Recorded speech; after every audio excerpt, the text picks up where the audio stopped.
ಅಸ್ಲಾಂ ವಾಲೇಕುಂ ವರಹಮತುಲ್ಲಾ. ದಯವಿಟ್ಟು ಈ ವಿಡಿಯೋವನ್ನು ಮ್ಯಾಕ್ಸಿಮಮ್ ಶೇರ್ ಮಾಡಿ. ಇದೊಂದು ಮನವಿ ಅಲ್ಲ, ಇದೊಂದು ತಾಯಿಯ ಬದುಕಿಗಾಗಿ ತುರ್ತು ಕರೆ. ಅಮ್ಮ, ಈ ಒಂದು ಪದವೇ ತ್ಯಾಗ, ಪ್ರೀತಿ ಮತ್ತು ಪ್ರಾರ್ಥನೆಯ ಪ್ರತೀಕ.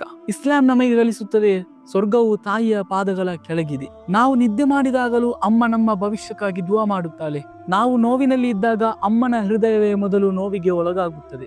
ಆದರೆ ಇಂದು ಒಂದು ಅಮ್ಮ ಭಾರಿ ನೋವಿನಲ್ಲಿ ನಮ್ಮ ಸಹಾಯಕ್ಕಾಗಿ ಕಾಯುತ್ತಿದ್ದಾಳೆ. ಸಾಲತ್ತೂರು ಗ್ರಾಮದ 2 ಚಿಕ್ಕ ಮಕ್ಕಳ ತಾಯಿ ಇಂದು ಬ್ಲಡ್ ಕ್ಯಾನ್ಸರ್ ಎಂಬ ಭಯಾನಕ ರೋಗದ ವಿರುದ್ಧ ಹೋರಾಡುತ್ತಿದ್ದಾಳೆ. ಈ ಚಿಕಿತ್ಸೆಗೆ ಒಟ್ಟು 35 ಲಕ್ಷ ರೂಪಾಯಿ ಅಗತ್ಯವಿತ್ತು. ಅಲ್ಹಮ್ದುಲಿಲ್ಲಾ, ಸಾಮಾಜಿಕ ಜಾಲತಾಣಗಳ ಮೂಲಕ ದಾನಿಗಳ ಸಹಾಯದಿಂದ 23 ಲಕ್ಷ ರೂಪಾಯಿಗಳು ಸಂಗ್ರಹವಾಗಿದೆ. ಆದರೆ ಇನ್ನೂ 12 ಲಕ್ಷ ರೂಪಾಯಿ ತುರ್ತಾಗಿ ಅಗತ್ಯವಿದೆ. ಆ ಮಕ್ಕಳಿಗೆ ಬೇಕಾಗಿರುವುದು ಹಣವಲ್ಲ, ಅವರಿಗೆ ಬೇಕಾಗಿರುವುದು ಅಮ್ಮನ ಬದುಕು, ಅಮ್ಮನ ಮಡಿಲು. ಇಸ್ಲಾಂ ಹೇಳುತ್ತದೆ, ಯಾರಾದರೂ ಒಂದು ಜೀವವನ್ನು ಉಳಿಸಿದರೆ ಅದು ಸಂಪೂರ್ಣ ಮಾನವ ಕುಲವನ್ನು ಉಳಿಸಿದಂತೆ. ಇಂದು ನಾವು ಆ ತಾಯಿಗಾಗಿ ಕೈ ಜೋಡಿಸೋಣ.